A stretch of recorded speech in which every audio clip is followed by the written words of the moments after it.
Imagine só a cena.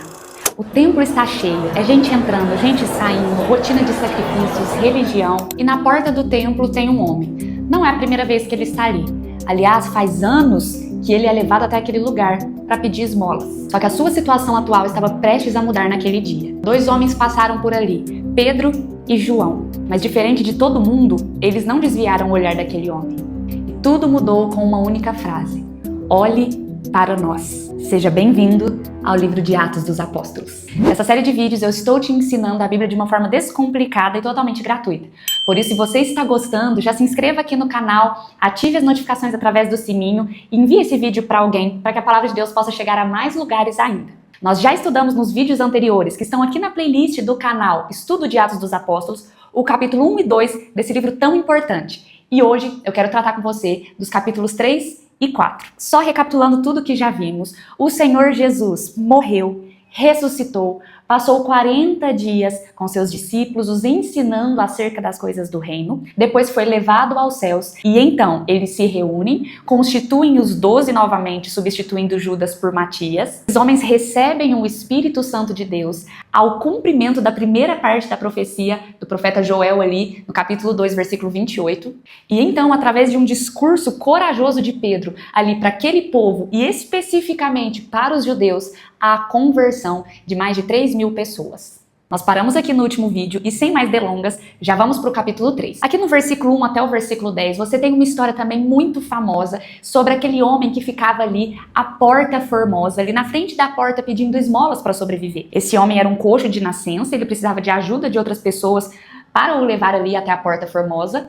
E um determinado dia, quando Pedro e João, já cheios do Espírito Santo de Deus, decidem ir até ali no templo para o momento de oração, eles se deparam com esse homem. O que mudou aqui é que agora Pedro e João, os discípulos, já estavam cheios do Espírito e estavam manifestando o poder. Nós já vimos no capítulo 2 que os sinais acompanhavam os apóstolos porque precisava se testificar a pregação do Evangelho. Os apóstolos não usavam os milagres para barganhas, para glória própria, muito pelo contrário. Os sinais vinham para testificar a pregação de uma mensagem de arrependimento. Lembra que falamos no último vídeo que o foco principal da mensagem não eram as curas miraculosas, mas era o arrependimento, porque é só através de arrependimento que a pessoa pode acessar a salvação e os céus. Você tem aqui no versículo 4 que Pedro e João chegando até ali, Pedro olha para aquele homem e diz: olhe para nós. Pedro aqui está chamando totalmente a responsabilidade para eles. Pedro quebra aquele protocolo de ignorar aquelas pessoas, como muitas vezes nós fazemos nos dias de hoje, ignorando pessoas que estão pedintes. Pedro quebra esse protocolo, mostrando a importância de olhar para essas pessoas com um olhar de compaixão. Então aquele homem olha para eles esperando receber alguma coisa e Pedro diz a famosa frase: não tenho ouro nem prata, mas o que eu tenho eu te dou, levante e anda. É lindo porque no momento que Pedro pede para que ele se levante, Pedro fala em nome de Jesus Cristo Nazareno, sempre dando glórias ao nome de Jesus, porque Pedro afinal estava ensinando um povo ali judeu de que tudo o que estava acontecendo, o arrependimento era em nome de Jesus, o batismo era em nome de Jesus, os milagres eram em nome de Jesus. Todos esses sinais precisavam glorificar a Deus. Irmãos, curas, milagres, orações, tudo precisa levar a pessoa a glorificar a Deus. A Bíblia diz que quando aquele povo viu o que havia acontecido, eles temeram, mas começaram a dar glórias a Deus. Todos esses sinais precisam inclinar para a pregação de um evangelho de arrependimento. A pessoa não pode ser só curada e ir embora andando normalmente. Precisa haver diante disso, de cada cura, de cada milagre, precisa se voltar os olhos e haver uma pregação de arrependimento, porque sinais, milagres, maravilhas precisam testificar uma mensagem de arrependimento e salvação. Por isso, do versículo 11 ao 16, Pedro, depois de ver essa oportunidade, todo o povo já estava assombrado com o que havia acontecido com aquele homem. Pedro, então, se levanta mais uma vez e começa o seu discurso aos judeus. E ele diz, então, no versículo 12, israelitas, por que vocês estão maravilhados com isso que aconteceu? Vocês estão achando que é pelo nosso próprio poder? Olha Pedro, trazendo toda aquela admiração do milagre, levando para Cristo. Quantas pessoas muitas vezes, depois de acontecer um milagre, diz, poxa, essa igreja aqui que está realizando milagres, é a pessoa fulano, pastor X, pastor Y, que é o que realiza milagres. Pedro tinha plena convicção que tudo aquilo que estava acontecendo precisava levar uma mensagem de Cristo. Então ele diz, por que vocês estão olhando para nós maravilhados? Como se nós tivéssemos feito esse homem andar. Então ele fala, o Deus de Abraão, de Isaac e de Jacó. Aqui Pedro está trazendo sempre a referência do Antigo Testamento. Lembra que já vimos sobre as profecias de Davi, de Joel? Esses homens estavam tentando mostrar que Jesus já estava sendo predito desde o início dos tempos. Esse Deus que fez o pacto com Israel, que fez o pacto com Abraão, que vocês tanto conhecem, que fez o pacto com Isaac, com Jacó, o Deus dos nossos pais, esse Deus que glorificou o seu servo Jesus. Aqui Pedro está falando, perceba, esse Deus que vocês adoram, Yahvé, o Deus predito pelos profetas, pelos nossos pais, esse Deus que vocês creem, que vocês já creem, ele glorificou Jesus. Pedro sempre trazia a centralidade do evangelho a Jesus, porque aqueles judeus precisavam entender que agora Jesus era o cumprimento das promessas, Jesus era o Messias aguardado. E aí Pedro não deixa de cutucar, né? Fala, esse Jesus que vocês traíram, entregaram a Pilatos. Ele fala, vocês o negaram, vocês o mataram, mas é pela fé nesse nome de Jesus é que esse homem aqui foi curado. E aí, Priscila, Pedro faz tudo isso e vai embora? Claro que não. Onde está a centralidade do evangelho que nós estamos falando todos esses vídeos? No arrependimento. Pedro vira e fala, olha, vocês conhecem já o Deus dos nossos pais, agora vocês precisam reconhecer Jesus como um Messias, porque é Jesus que está curando, é Jesus que está libertando, é Jesus que está fazendo o que vocês estão vendo. Reconhecendo Jesus, arrependam-se dos seus pecados. Versículo 19 diz, arrependei-vos, pois, e convertei-vos, para serem cancelados os vossos pecados. Pedro usa também no versículo 21 algo muito estratégico, dizendo, vocês precisam aceitar Jesus até o tempo que vai haver a restauração de todas as coisas. Lembra no capítulo 1 que eles perguntam para Jesus quando vai acontecer a restauração do templo? A preocupação deles era muito essa. Quando seria a restauração completa de Israel? E Jesus falou, não compete vocês a saberem o tempo. Vocês precisam agora receber o Espírito Santo. Pedro aqui está dizendo, vocês precisam aceitar Jesus até que venha o tempo da restauração de todas as coisas. Ele cita aqui Deuteronômio 18, dizendo sobre Moisés, falando que Moisés disse, né? O Senhor Deus suscitará entre vocês um profeta semelhante a mim. Pedro está mostrando aqui que Moisés estava apontando para Jesus. Isso é muito forte,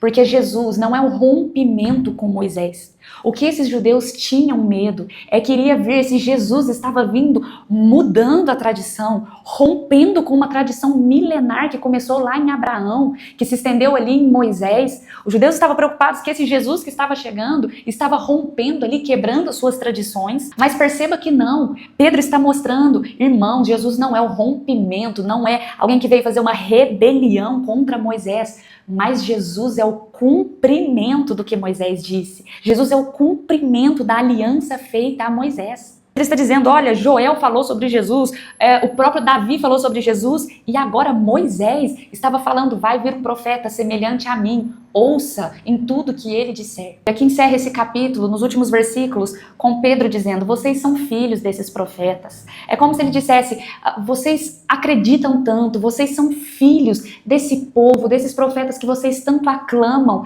Ouçam o que eles estão falando, todos eles estavam apontando para Cristo. Isso é muito forte, porque de imediato aqui Pedro estava trazendo uma mensagem de arrependimento aos judeus. Perceba que o discurso dele era principalmente nas sinagogas, era nos lugares onde ele tinha esse acesso ao povo que estava envolvido com uma religiosidade extrema e não conseguiam reconhecer Cristo como Messias. Terminamos o capítulo 3, um capítulo curto, aqui com algumas reflexões. A primeira é que a fé no nome de Jesus é o elemento essencial da igreja. Jesus precisa ser glorificado em todas as coisas, nas curas, nos milagres. Jesus precisa ser glorificado nos louvores, na pregação da palavra. Em segundo lugar, precisa-se ter um discurso de arrependimento nos nossos lábios. A conversão envolve um período de arrependimento. Ainda que você conheça o Evangelho há muitos anos, todos os dias precisamos nos arrepender, porque esse é o centro do Evangelho de Cristo. Indo para o capítulo 4, sem demorar muito, porque é uma continuidade aqui do capítulo 3, enquanto eles estavam falando essas coisas ao povo, então chegam os sacerdotes, o capitão dos guardas do templo e os saduceus, muito incomodados. Aqui você vai ver o primeiro ato de oposição aqui das autoridades contra a pregação do evangelho. Você tem que havia ali os grupos, né, de religiosos, havia a seita dos judeus ali, não entenda seita de um modo pejorativo, mas como algo, realmente um grupo, um ajuntamento, existiam as autoridades judaicas. Você tem, por exemplo, os fariseus, que eram que cuidavam das sinagogas, eram os rabinos, os mestres muito entendidos da lei. Você tem, por exemplo, os saduceus, um subgrupo dos saduceus eram sacerdotes. Os saduceus, aqui envolvendo esse subgrupo, eles não criam na ressurreição. Então, ainda que o grupo dos fariseus, dos saduceus, tinham as mesmas linhas, as mesmas bases, o grupo dos saduceus especificamente, uma coisa que eles divergiam, é como se hoje existisse calvinismo, arminianismo, que são grupos que acreditam no mesmo Deus, nas mesmas coisas, mas divergem em alguns pontos.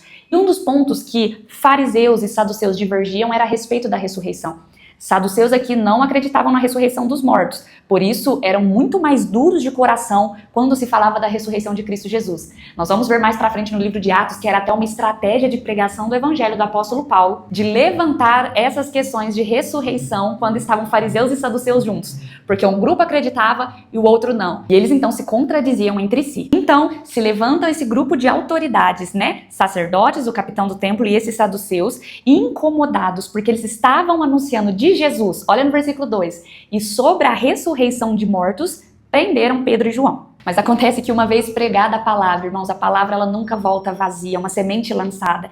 Pedro e João estavam presos, mas o discurso que, mais uma vez, Pedro tinha feito, tinha aumentado. Nós vimos que já tinham quase 3.000 pessoas convertidas. Depois desse outro discurso, o número sobe para quase 5.000 agora pessoas. No versículo 8, eles começam a interrogar, em que nome vocês estão fazendo essas coisas? Em qual poder vocês estão fazendo essas coisas? E diz que Pedro, cheio do Espírito Santo, irmãos, a importância de estarmos cheios do Espírito, contra oposições, contra circunstâncias. Ele, cheio do Espírito Santo, começa mais um discurso, agora principalmente para as autoridades e os anciãos. Pedro resume o seu discurso, de novo, no nome de Jesus, falando, é no nome de Jesus Cristo Nazareno, o mesmo que vocês crucificaram, que nós temos feito essas coisas. E ele ainda diz, a quem Deus ressuscitou entre os mortos. Pedro faz questão de não abaixar a cabeça contra a resistência. Os principais homens que estavam ali interrogando ele nesse momento eram homens que não acreditavam na ressurreição. Pedro diz, Jesus Cristo, o que ressuscitou entre os mortos, é no nome dele que nós falamos. Ele falou, esse Jesus foi rejeitado por vocês. Olha no versículo 11. Ele é a pedra rejeitada por vós, os construtores, o qual se tornou a pedra angular. Aqui você tem mais uma referência ao Antigo Testamento. Salmo 118, um salmo atribuído também, ele provavelmente a Davi, diz a mesma coisa, a pedra que vocês rejeitaram se tornou a pedra angular. Davi ali estava mais uma vez apontando para Cristo.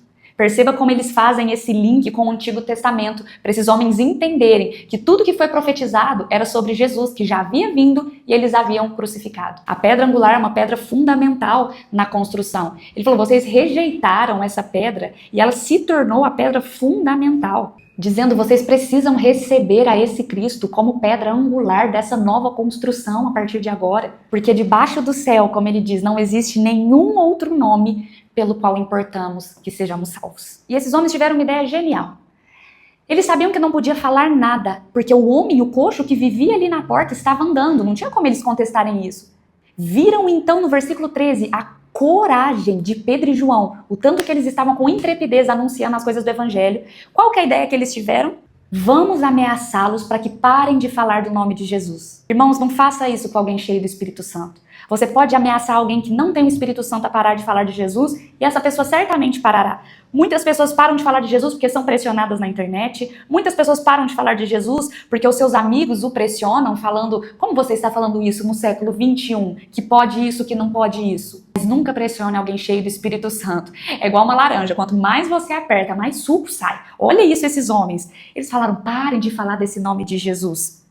Mas no versículo 19, Pedro e João lhes respondem, julgai se é justo diante de Deus ouvir vocês do que a ele. Nós não podemos deixar de falar das coisas que vimos e ouvimos. Lindo isso, do versículo 23 ao 31. Pedro e João são soltos, vão se encontrar com seus irmãos e eles começam a orar engrandecendo o nome do Senhor Jesus. O versículo 29 tem uma aplicação nas nossas vidas muito poderosa.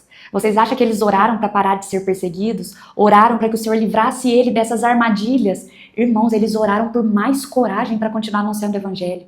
Quantos de nós estamos, às vezes, numa situação difícil, orando para Deus nos tirar dessa prova, dessa batalha, quando, na verdade, precisaríamos estar pedindo ousadia para, no meio da batalha, estar glorificando o nome do Senhor Jesus? Essa é a vontade de Deus, sabe por quê? Porque depois que eles fazem isso, a Bíblia diz que tremeu o lugar que eles estavam, e eles foram cheios mais uma vez.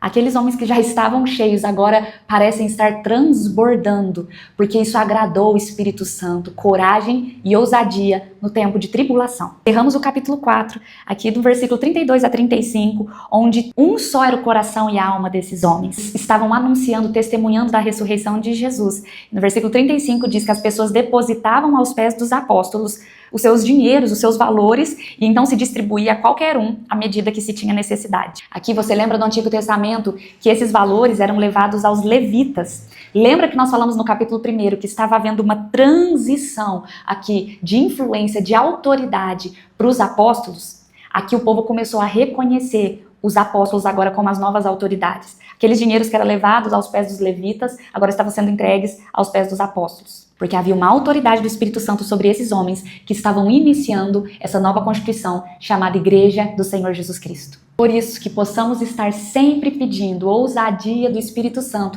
para anunciar o Evangelho com intrepidez, com coragem, falando a respeito daquilo que vimos e ouvimos, sendo Cristo o centro das nossas mensagens. Eu te espero no próximo vídeo. Se você tem gostado desses estudos, me deixa saber que vocês estão gostando, que vocês querem mais. Se inscrevam aqui no canal, comente algo que foi, às vezes, uma curiosidade para você ou uma observação para nós compartilharmos juntos da palavra. Que Deus continue crescendo no seu coração em revelação das Escrituras, em graça, em sabedoria, principalmente em ousadia. Te espero no próximo vídeo e até lá!